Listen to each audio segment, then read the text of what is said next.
15 Kabanata. Dinala si Jesus kay Pilato. Kinaumagahan, nagpulong agad ang mga namamahalang pari, mga pinuno ng mga Hudyo, mga tagapagturo ng kautusan, at ang lahat ng miyembro ng korte ng mga Hudyo. Ginapos nila si Jesus at dinala kay Gobernador Pilato. Nang naroon na sila, tinanong siya ni Pilato, "Ikaw nga ba ang hari ng mga Hudyo?" Sumagot si Jesus, "Kayo na ang nagsasabi." Maraming paratang ang mga namamahalang pari laban kay Jesus. Kaya tinanong siyang muli ni Pilato, "Wala ka bang sagot sa paratang ng mga ito? Marami silang paratang laban sa iyo." Pero hindi pa rin sumagot si Jesus, kaya nagtaka si Pilato. Hinatulan si Jesus ng kamatayan. Tuwing pista ng paglampas ng anghel, nakaugalian na ni Pilato na magpalaya ng isang bilanggo na gustong palayain ng mga tao. May isang bilanggo roon na ang pangalan ay Barabas. Nabilanggo siya dahil kabilang siya sa mga nakapatay noong naghimagsik sila laban sa pamahalaan. Marami ang lumapit kay Pilato at hiniling na gawin muli ang nakaugaliang pagpapalaya ng bilanggo. Kaya tinanong sila ni Pilato, "Gusto ba ninyo na palayain ko ang hari ng mga Hudyo?" Alam ni Pilato na pagkainggit ang nagtulak sa mga namamahalang pari na dalhin sa kanya si Jesus. Sinulsulan ng mga namamahalang pari ang mga tao na si Barabas ang hilinging palayain at hindi si Jesus.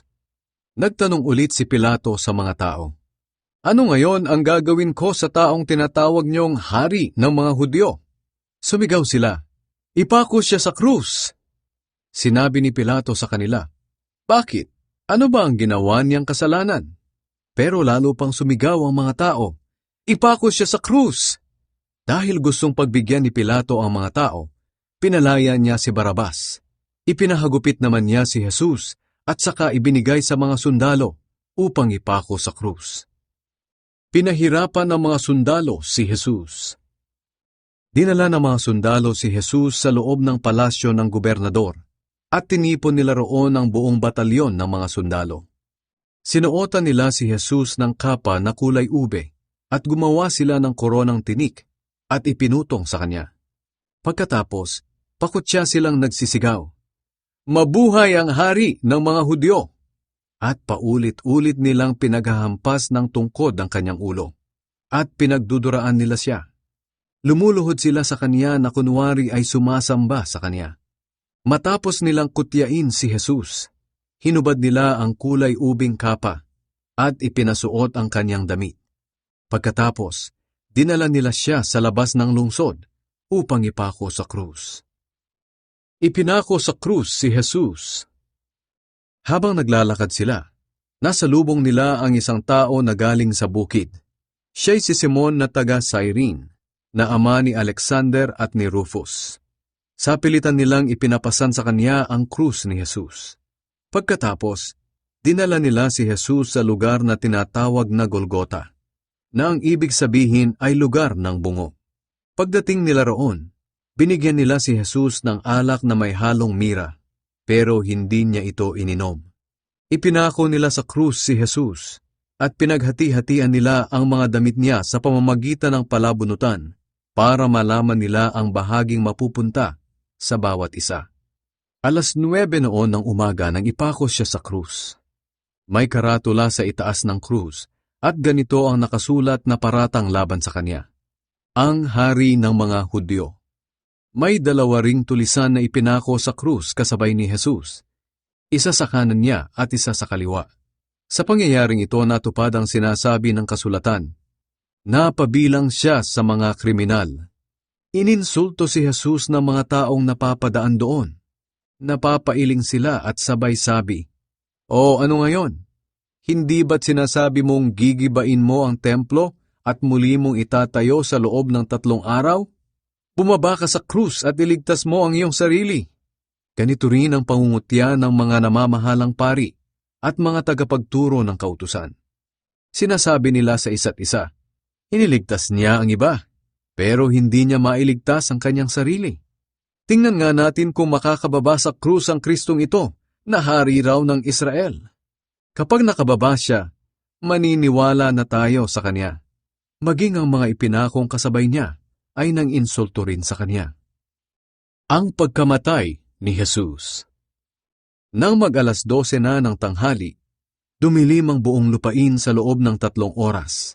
Nang mag-alas 3 na ng hapon, sumigaw si Jesus ng malakas, Eloi, Eloi, lema sabachthani, na ang ibig sabihin ay, Diyos ko, bakit mo ako pinabayaan? Nang marinig iyon ng mga nakatayo roon, sinabi nila, Pakinggan ninyo, tinatawag niya si Elias.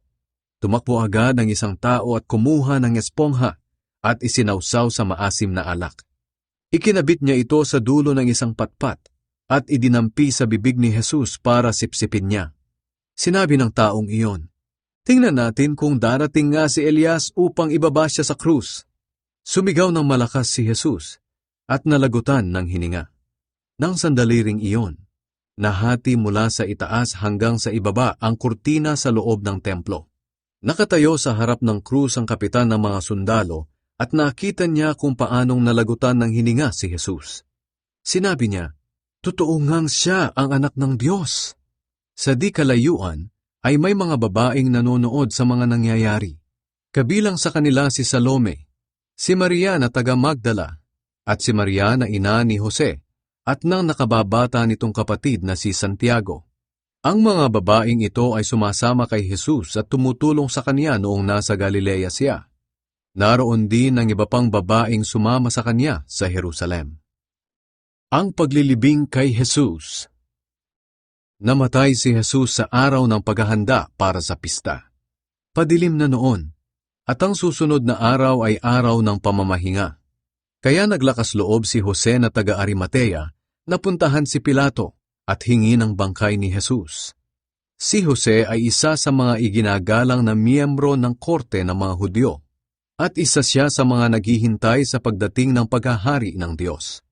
Nang marinig ni Pilato na patay na si Jesus, nagtaka siya, kaya ipinatawag niya ang kapitan ng mga sundalo at tinanong kung patay na nga si Jesus.